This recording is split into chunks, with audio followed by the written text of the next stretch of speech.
أعوذ بالله من الشيطان الرجيم بسم الله الرحمن الرحيم قال موعدكم يوم الزينة فأن يحشر الناس ضحى فرمایا تمہارے وعدے کا دن یوم عید ہے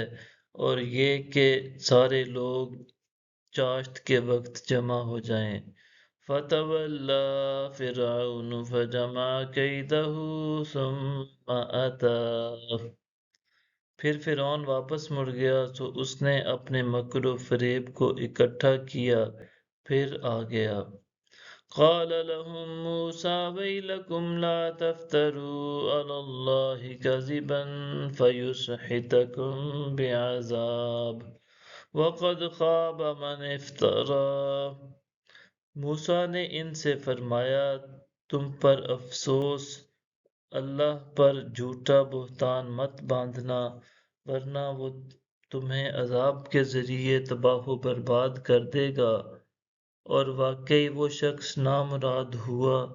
جس نے بہتان باندھا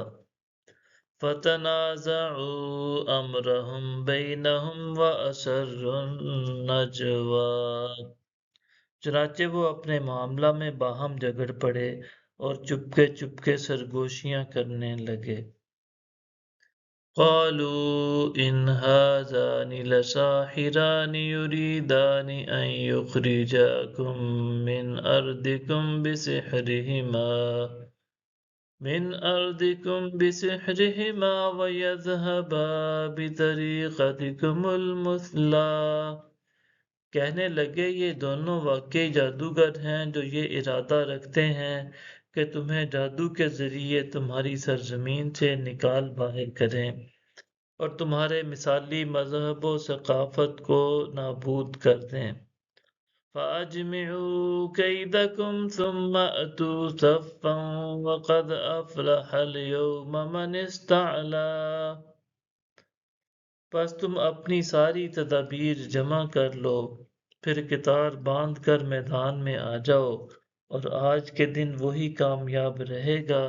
جو غالب آ جائے گا قالوا یا موسیٰ اما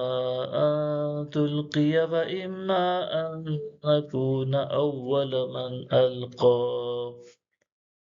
بولے اے موسیٰ یا تو آپ ڈال دیں اور یا ہم ہی پہلے ڈالنے والے ہو جائیں قال بل القوا فاذا حبالهم وعصيهم يخيل اليه من سحرهم انها تسعى فرمایا بلکہ تم ہی ڈال دو پھر کیا تھا اچانک ان کی رسیاں اور ان کی لاٹھیاں ان کے جادو کے اثر سے موسیٰ کے خیال میں یوں محسوس ہونے لگیں جیسے وہ دوڑ رہی ہیں صدق اللہ العظیم